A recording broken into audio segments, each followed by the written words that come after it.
What is going on, guys, and welcome back to the Young and Intelligent Money Investing channel. Today we're going to be talking about the difference between an index fund and an ETF.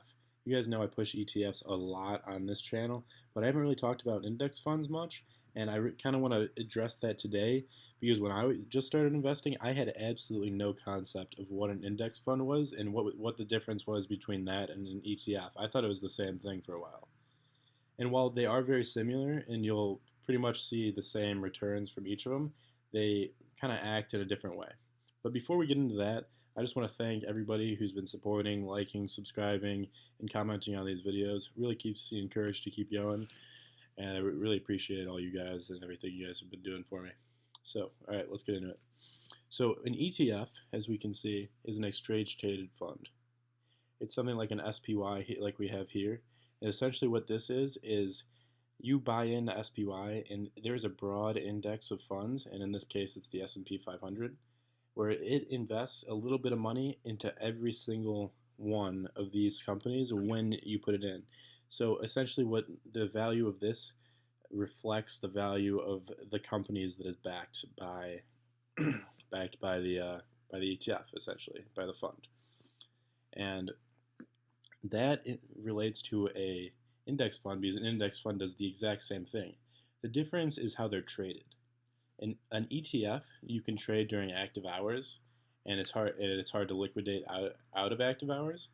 But an index fund, you pretty much you don't trade with. You put money in, and every single day, it'll tell you at the end of the day what it's worth, what your investment's worth, and that's pretty much it. And it reinvests dividends, while ETF will usually most of the time will kick you back those dividends. So essentially, if I was to do a Vanguard ETF like VOO here, I could do this, which is paying $246 for a single share of the Vanguard VOO ETF, or I could go onto the Vanguard website and pay. I believe they had pretty high minimums, probably a couple $1,000s, and then I could put whatever amount of money I wanted in, not having to do an exact share price or anything like that. So if I wanted to put $2,000 in, it's not going to exactly divide by the share price. So I could put exactly $2,000 in rather than like whatever whatever that number of shares would be.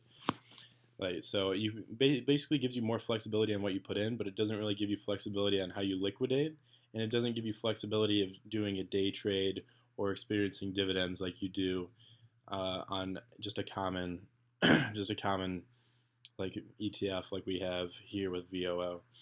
I think the ETFs are more fun to do just because it gives you an idea of how the trading actually works and how stocks and ETFs trade. While an index fund, you kind of don't get that learning experience. You kind of just get your number at the end of the day. And I really like, especially for Robinhood, how you can get into an ETF for a much cheaper price than you would be able to get into an index fund, just because of all the minimums that you have to fulfill in order to get onto an index fund.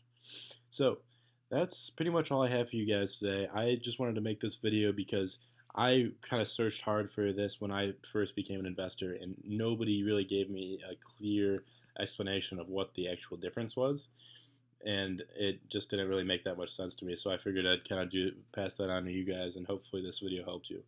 So please leave a like, comment, let me know what I should make next if you guys have any suggestions, and subscribe if you enjoyed. All right, thanks, guys.